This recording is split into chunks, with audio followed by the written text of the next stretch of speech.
तो रूस ने बेलारूस के साथ साझा युद्धाभ्यास में जिन विध्वंसक मिसाइलों का इस्तेमाल किया वो खतरे की घंटी बजा रहा है।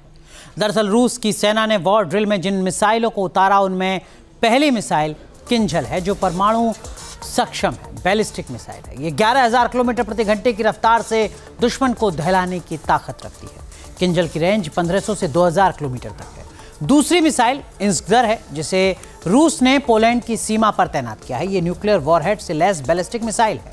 इसकी रफ्तार 6000 से 7000 किलोमीटर प्रति घंटे तक है। इस्कंदर की रेंज 500 से 1000 किलोमीटर तक है। तीसरी मिसाइल जिरकॉन है जो न्यूक्लियर वॉरहेड से लैस हाइपरसोनिक मिसाइल है।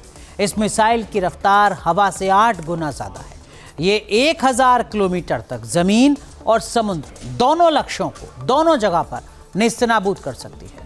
रूस की इसी तैयारी को देखते हुए नाटो देश सतर्क हो गए। पोलैंड ने अपनी सीमा पर 40,000 सैनिकों की तैनाती कर दी है। साथ ही एयर डिफेंस सिस्टम को एक्टिव कर दिया है। नाटो ने भी पोलैंड के समर्थन में बड़े युद्धाभ्यास का ऐलान कर दिया है।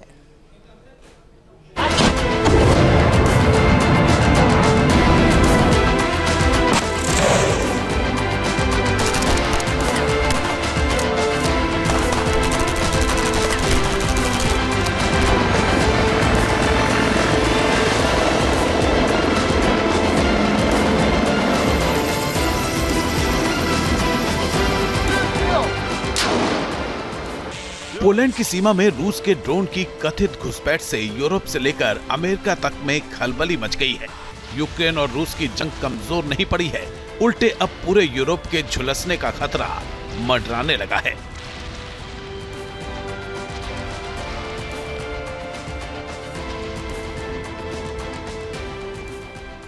अब पोलैंड पर रूस के हमले की आशंका जताई जा रही है।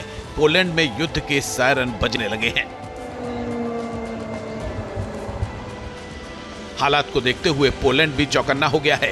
पोलैंड ने नाटो सहयोगियों के साथ मिलकर आयरन डिफेंडर 25 सैन्य अभ्यास शुरू कर दिया है।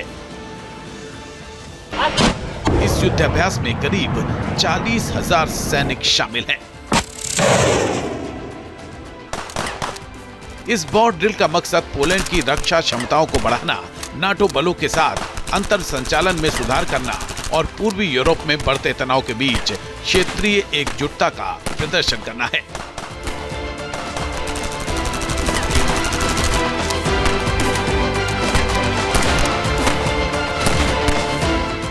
इन अभ्यासों में सैन्य तैयारी को मजबूत करने के लिए उन्नत युद्धाभ्यास, साइबर रक्षाभ्यास और रसद अभियान शामिल है।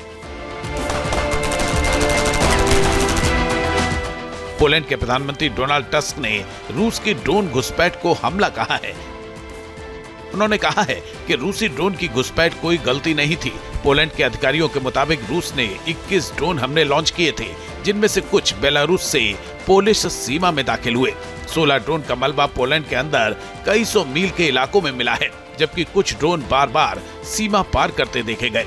इस घटना के बाद वार्सो ने बेलारूस और यूक्रेन सीमा के पास एयर स्पेस बंद कर दिया। इसके अलावा पोलैंड ने रूस के किसी भी संभावित हमले के मद्देनजर अपना एयर डिफेंस सिस्टम भी एक्टिव कर दिया है। यानी दोनों देशों के बीच जंग का खतरा मंडराने लगा है। जहां तक पोलैंड की बात है, उसने 40,000 सैनिकों की तैनाती करी है और अपने तमाम एयर डिफेंस सिस्टम्स को एक्टिवेट कर दिया। ये सिर्फ और सिर्फ पोस्चरिंग है, क्योंकि पोलैंड को पता है कि रूस की बड़ी सेना से वो लड़ नहीं सकता है। लेकिन हाँ, पोलैंड को ये जरूर पता है कि अगर रूस उनके ऊपर अटैक करता है तो ये नाटो की तमाम कंट्रीज को एक साथ एक मंच पर लाएगा और फिर वो सब मिलकर रूस का मुकाबला करेंगे। अब ये बहुत दूर की कौड़ी लगती है कि ऐसा हो सकता है। अगर ऐसा होता है तो पूरा पूरा ईस्टर्न यूरोप युद्ध की आग में जल जाएगा। इस वॉर ड्रिल को पोलैंड की सीमाओं के पास चल रहे रूस और बेलारूस के युद्धाभ्यास के रणनीतिक जवाब के रूप में देखा जा रहा है। इसके अलावा नाटो ने पोलैंड के समर्थन में ऑपरेशन ईस्टर्न सेंट्री का ऐलान कर रूस की किसी भी आक्रामक कार्रवाई के खिलाफ एकजुटता दिखाने की कोशिश की है। नाटो महासचिव मार्क रूटे ने ऑपरेशन ईस्टर्न सेंट्री का ऐलान किया। That NATO is launching Eastern Sentry to bolster our posture even further along our eastern flank. This military activity will commence in the coming days and will involve a range of assets from allies including Denmark, France, United Kingdom, Germany and others. Eastern Sentry will add flexibility and strength to our posture and make clear that as a defensive alliance, we are always ready to defend. NATO के इस operation के तहत शुरुआत में लड़ाकू विमानों और एक हवाई रक्षा फ्रिगेट की एक साथ तैनाती की जाएगी। इसके बाद आर्कटिक और काला सागर के बीच के क्षेत्र को कवर करने के लिए इसका विस्तार करने की योजना है, जिससे संभावित रूसी ड्रोन और मिसाइलों के खिलाफ एक सुरक्षा कवच बनाया जा सके। इस ऑपरेशन के तहत डेनमार्क 2 F-16 फाइटर जेट, एक anti air warfare frigate, France अपने 3 राफेल फाइटर जेट और जर्मनी 4 यूरो फाइटर जेट भेजेगा। दूसरी तरफ नाटो के पूर्वी हिस्से की रक्षा में मदद के लिए इटली और नीदरलैंड ने पहले ही F-35A स्टील्थ फाइटर जेट भेज दिए हैं, जो एस्टोनिया और पोलैंड में तैनात किए गए हैं। इस ऑपरेशन को ब्रिटेन ने भी समर्थन देने का संकेत दिया है। रिपोर्ट्स के मुताबिक 6 टाइफून फाइटर जेट तक भेजे जा सकते हैं। नाटो ने साफ कहा है कि ये सिर्फ पोलैंड की सुरक्षा तक सीमित नहीं है, बल्कि पूरा पूर्वी फ्लैंक आर्कटिक से लेकर ब्लैक सी और भूमध्य सागर तक इसके दायरे में आएगा। नाटो महासचिव मार्क रूटे ने 2 टूक कहा है